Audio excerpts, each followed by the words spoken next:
ये कान में लगा ले, साउंड वगैरह की कुछ इशू है जो वो था जो एडवोकेट सुभाष वर्मा जी, राष्ट्रीय अध्यक्ष, सबसे पहले तो आपका स्वागत है।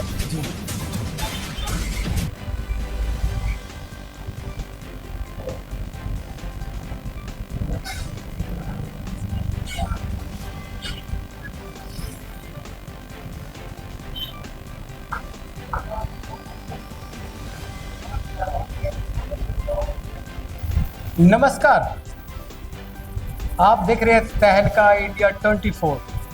हमारा एक कार्यक्रम है, लगातार प्रत्येक विधानसभा में हम जा रहे हैं, प्रत्येक प्रत्याशियों की राय ले रहे हैं कि आखिरकार उनको अगर जनता मौका देती तो फिर आप करेंगे क्या।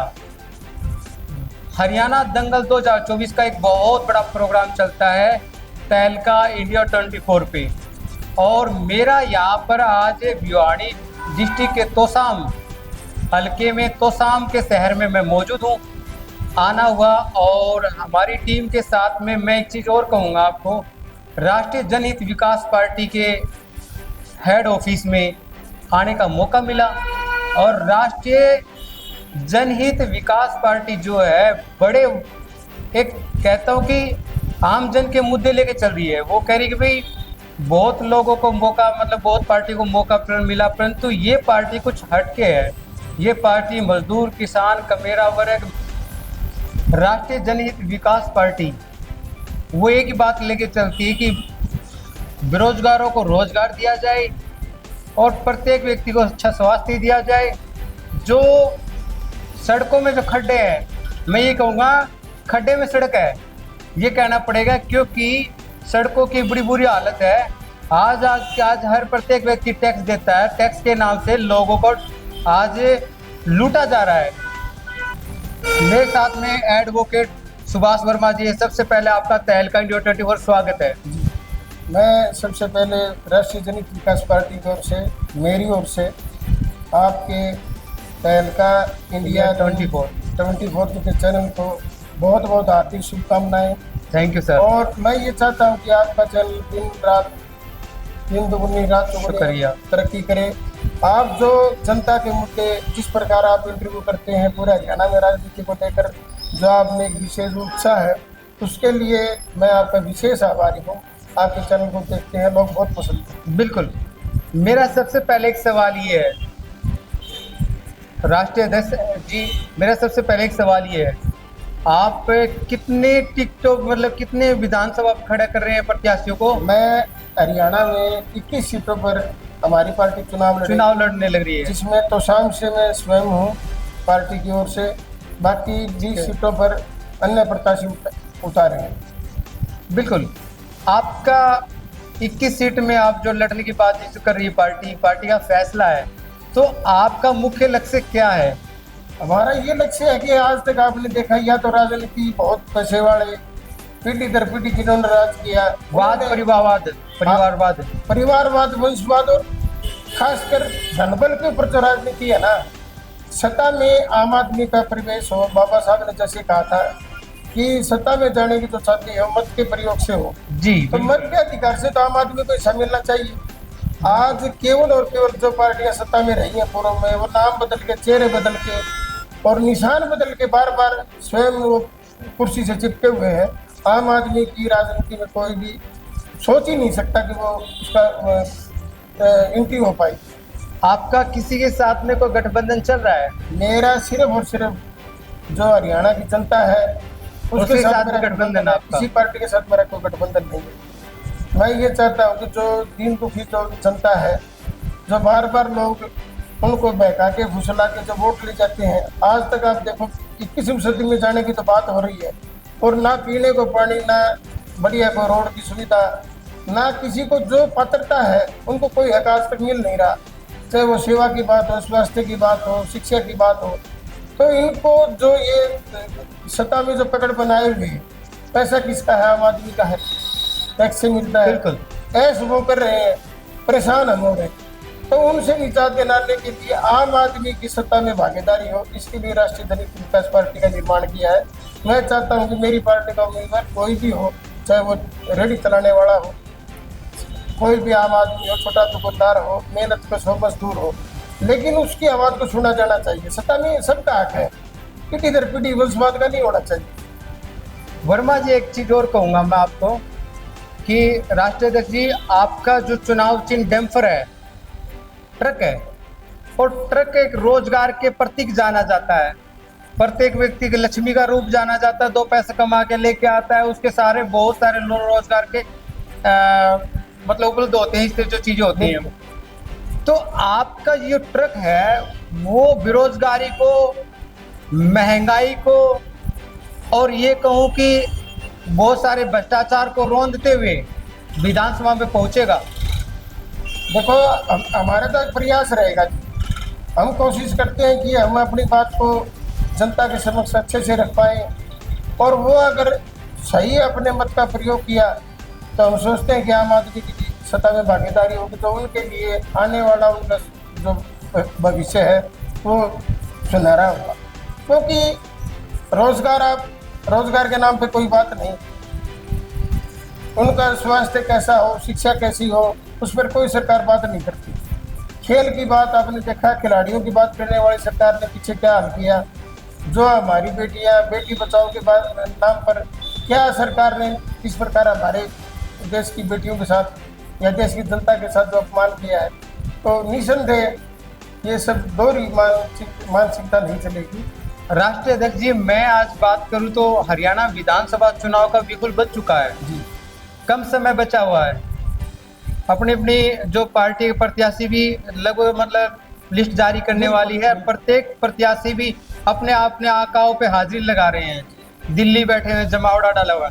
मैं एक चीज और जान लेता हूँ, आपकी पार्टी नगर निकाय चुनाव, हालांकि नहीं बोलना चाहिए क्योंकि हम लोग विधानसभा बात करें, नगर निकाय चुनाव या फिर अन्य चुनाव के भी लड़ना चाहेगी जो मतलब कहीं और स्टेट जैसे गुरुग्राम में फरीदाबाद नगर निकाय चुनाव होंगे। विषय में हम आम आदमी की सत्ता में भागीदारी हो, पंचायत से लेके और हम लोकसभा तक लगभग कोशिश रहेगी कि हर वर्ग का उसमें भागीदारी हो, तो चुनाव अवश्य उतरेंगे हर हाल में। हमारी ये कहूंगा कि राष्ट्रीय जनहित विकास पार्टी का एक हिस्सा इस बात का रहेगा कि प्रत्येक वर्ग के लेके खड़े रहेंगे। बिल्कुल। और प्रत्येक वर्ग में जो चुनाव होंगे आप ताल ठोकेंगे। बिल्कुल ताल ठोकेंगे आप ताल, बिल्कुल दाव के साथ करेंगे। दावे के साथ। बाकी आप अपने क्षेत्र का गौरव भी बढ़ाना चाहेंगे कि दूसरे स्टेट में चुनाव होता है तो वहां पर भी आप अपनी उपस्थिति दर्ज करवाएंगे। हमारे विचारों से कोई दूसरे प्रदेश में अगर उनको हमारी सोच और विचार अगर अच्छे लगते हैं, हमसे को जुड़ना चाहेगा, निसंदेह हमारी पार्टी पूरा विस्तार करेगी। या किसी भी प्रदेश में हमें चुनाव के लिए जाना पड़ेगा, हम तैयार हैं। सुनने में ये भी आ रहा है कि आपकी नजर है ना, जैसे प्रत्येक विधानसभा में कांग्रेस पार्टी के 8-8, 10-10 प्रत्याशी बना के रखे हुए हैं। होल्डिंग सब पूरा सजा हुआ शहर, और मुझे ये लग रहा है टिकट तो एक को मिलेगी, जो बीजेपी से हो चाहे कांग्रेस से हो, जिन्होंने 10-10, 15-15 बना के रखा हुआ। राइट, आपकी नजर उन पे तो नहीं है कि भाई वो बागी है, वो आ जाएंगे और ले जाएंगे टिकट?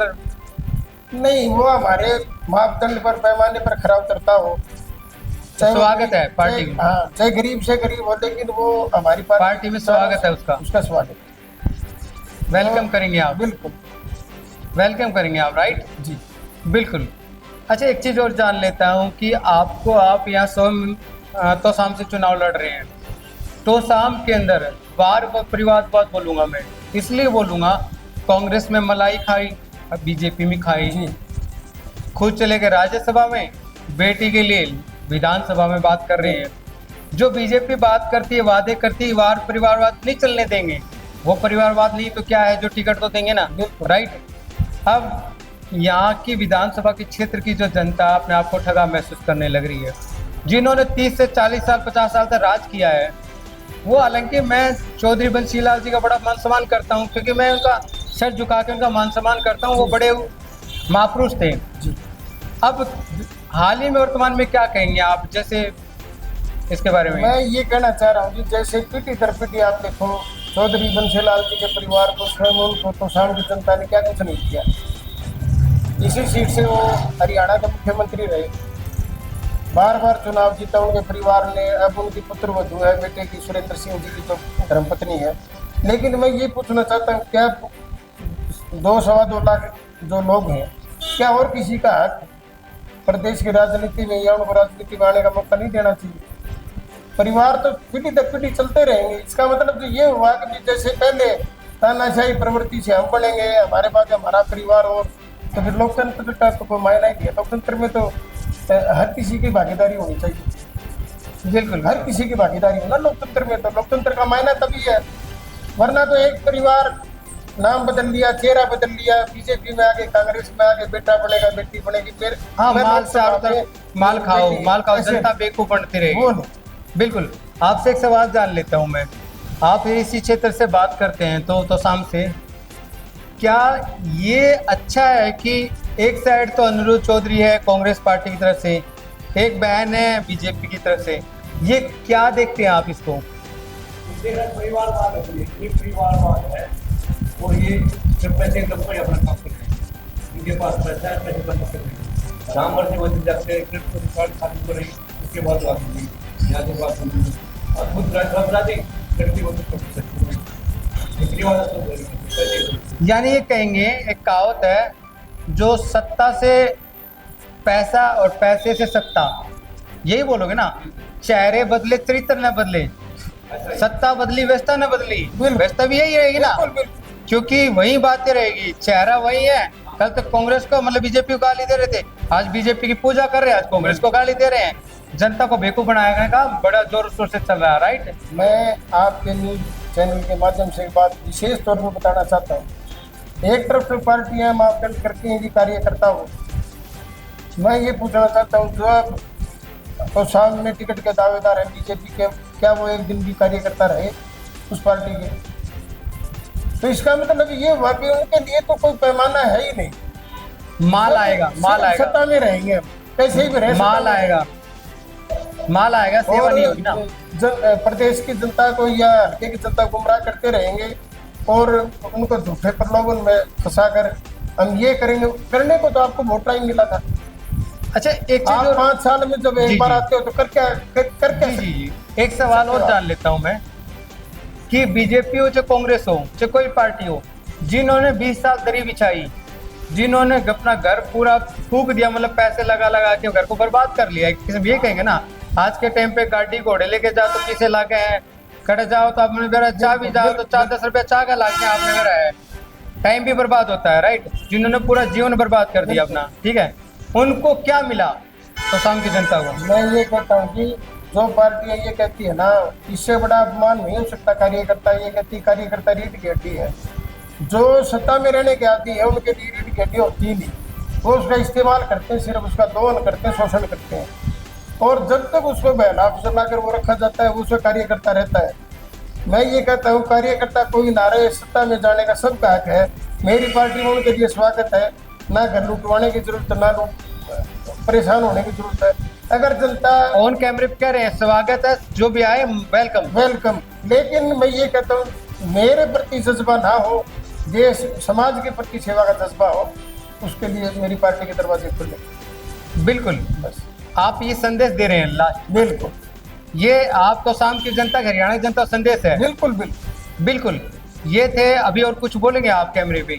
नहीं, बस एडवोकेट सुभाष वर्मा जी जो है, ये राष्ट्रीय जनहित विकास पार्टी के राष्ट्रीय अध्यक्ष हैं। इन्होंने बहुत अच्छी बातें रखी कि देखिए, हमारी पार्टी में आइए, आपको अपना घर बर्बाद करने की जरूरत नहीं है, आपकी सुनवाई होगी और पार्टी की आप सेवा, जन सेवा करते रहिए और लोगों को जोड़ने का काम करें। इस वीडियो को ज़्यादा से ज़्यादा शेयर करें, लाइक करें और हरियाणा दंगल 2024 देखते रहिए। और इसको भी देखते रहिए, राष्ट्रीय जनहित विकास पार्टी के राष्ट्रीय अध्यक्ष का इंटरव्यू बहुत धमाकेदार, इसको भी आप देखिए। जय हिंद, जय भारत, नमस्कार जी।